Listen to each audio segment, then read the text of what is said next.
Hi, Robert. How are you? I'm all right. How you doing? I'm good, thank you. You sound half asleep. It's been a long day, actually. It's been a lot of good stuff. A very productive day, for Escape the Fate. But it's actually fucking exhausting, man. I've been on the phone for like fucking 8 hours, working out deals and pitching ideas and shit, working on new music. It's just been awesome, actually. I'm enjoying it.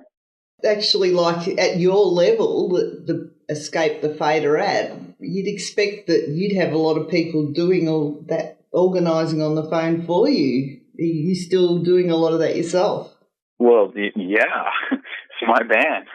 It's like, I mean, as far as, I'm not the one, doing all the nuts and bolts work, but it's Escape the Fate division, and we need to make sure that we're taking the right steps, in all matters, because we've definitely had a lot to learn from, we've made a lot of mistakes and we've done a lot of stupid ass things and done a lot of great things as well. So, I've just learned that you want it done right, you gotta do yourself. I mean, when I say working out deals, I don't mean like I'm not sitting there fucking crunching numbers and shit. I'm talking about the artistic side. Man. I want, whether it's putting a show together or more recently talking about a new album. It's a lot of awesome stuff. Right. So you are like you planning a new album. You're not actually started it or anything yet. Well, I don't know at what point an album starts and when it ends exactly, but not exactly. No, we've been doing a lot of demos. I'm very, very excited about it. It's been, some of the stuff's just been like, holy shit. And, some of it's been like, oh fuck, just keep working. But there's some stuff there that I'm just like, oh damn, like this is gonna be rad as shit. I'm getting amped up, dude. I can't wait for you guys to hear it, basically. Well, this album, of course, it won't be released before you come to Soundwave next year, which is like very exciting that you're coming to Soundwave. But are you going to actually be performing some of the new songs that you are planning to put on the new album at Soundwave? Oh, no, I could just say it straight up no. We're not going to start recording probably till after Soundwave. Actually, we're just going to continue to write until then. And then actually go into the studio and record everything. So we have some time before then. But the main reason being though is that because we haven't gone over there for our Ungrateful album. So there's some songs that we've had to play off this album that, fans haven't gotten to hear and, have been wanting to hear. And we're excited to play them, and that we're, quite frankly, some of the songs we're tired of by now, but we're like, oh shit, we haven't played them for these people yet, so we got to go see if they like them too, I hope you're not tired of Ungrateful itself, the song. Oh no, that's the main song I want to play.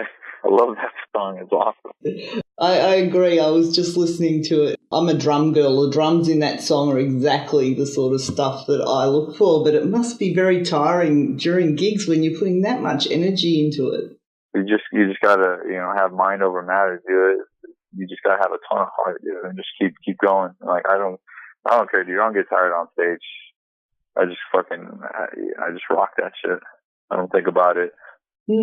Yeah, well, Escape the Fate actually started back in around 2005, wasn't it? Yeah, actually, this month will mark the 10th year anniversary of the first show we ever played.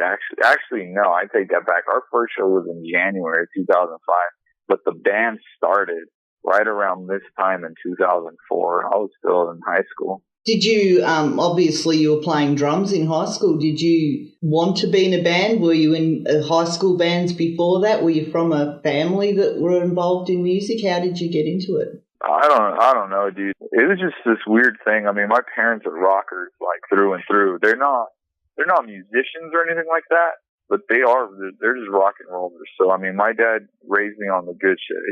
I grew up with Metallica. I grew up with, Guns N' Roses, and that was like the pinnacle to me, like, cause those were their favorite bands. They toured together.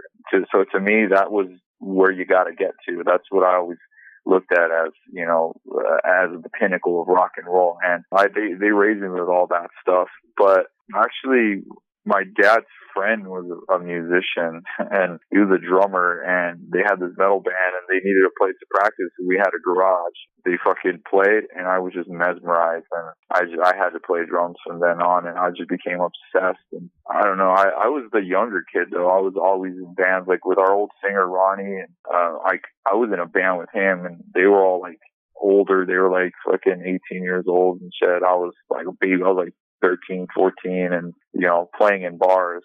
Like, I couldn't stay inside the bar. I had to sit outside and watch the gear while everyone else is inside hanging out. And then it was time to play. I had to go in and play. And as soon as we were done, they'd kick me out. So it was just like, I don't know. I was just doing a lot of school in the morning and rocking and rolling in the evening. That's just, you know, how it worked. I just wanted to do it. Yeah, I wonder if that actually had an effect on you being in a band that maybe like, because, you know, if you were 21 in America and just starting out in a band and actually going and then drinking at gigs all the time, and that it might have led you in a different direction. Maybe not being able to do that actually made you more focused on the gig and the music. Yeah, I mean, I've always fancied myself as, you know, the glue of this band. I've always, you know, I'm supposed to be the fucking level-headed guy that keeps everyone, you know, together and all that stuff. And that's always been my biggest role, much more than the drummer. But yeah, I don't know, because once, you know, I turned 21, it was like unleashing a freaking beast.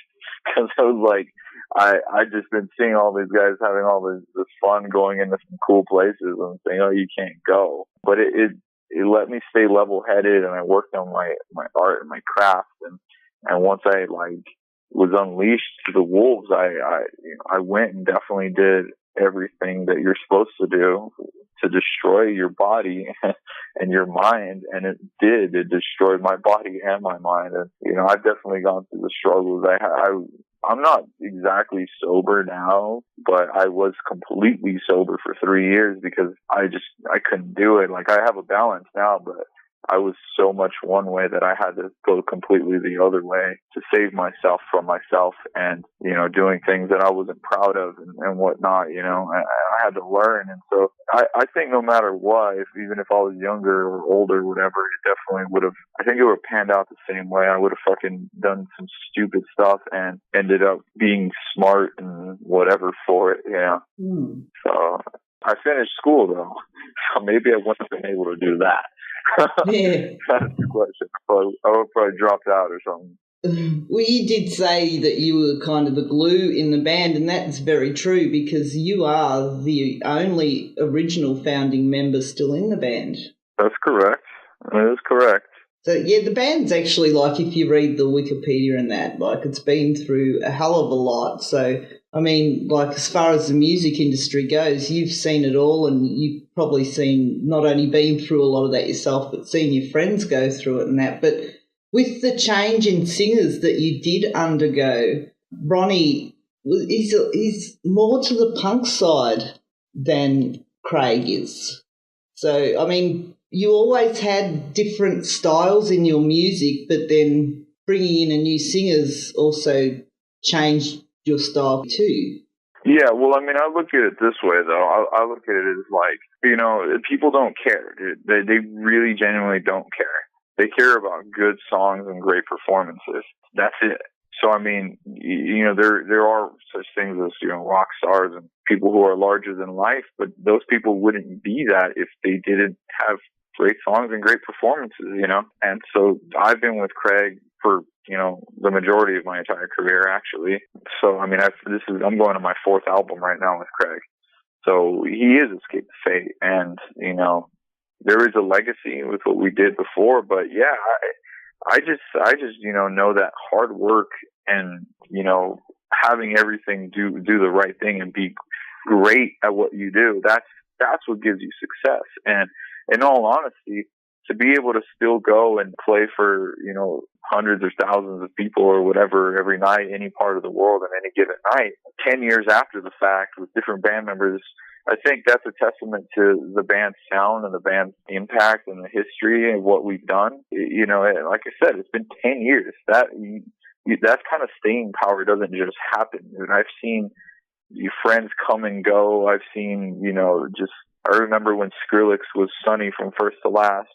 And then I've seen just shit go up and down. I've seen, people come and go. I've lost friends to drugs and alcohol. I've seen it all. I've been rich, I've been broke, I've done it all, dude. It's like, but you just keep going because that's fucking life. Music is the same thing. You just keep going. Like, I love music. Am I going to, I just because I have a setback, am I going to stop? No, you just keep going. And that's what people respond to. They don't care what's happening to me. They just care that, they're going to hear a song that they like and that they connect to. Maybe that's the only way they'll actually care what's going on with me personally, I think maybe that's what makes some people go a bit funny, is the fact that they feel like people don't really care about them. It's just the music. They don't really know you as a person. They just see you as a star or a singer or whatever, or a drummer, an awesome drummer. You are an awesome drummer. But that's the thing. That's who I am as a person. I'm not 100% defined by it. There's a lot of stuff about me that I don't care to share. It's not that I don't want to. It's just that why, Like, I'm not a big social media guy personally. Like, if you go look at my Instagram and Twitter, I do have them every once in a while. Like, I'll share something, but for the most part, I usually don't, just because it's like, what I want people to know of me is what I believe is best in me, and that's, my music and my stage performance. So that's what I am all about. So if that's all people care about, then who cares? All the stuff that goes on the side is just the fuel of that, and whatever people talk about, that it just adds to it. But it all starts with those songs, Yeah, and well, Escape the Fate are coming down to Soundwave 2015, and I'm assuming this isn't your first trip to Soundwave. No, it's not. We've been to one Soundwave before, and I will say that was literally the best fucking shows we've ever played. That was like the memories of my life. That's what I'm going to show my grandkids and stuff. Like, I'm going to show them pictures of that. I'm going to say, look, kids, this is what your fucking dad or your grandfather did.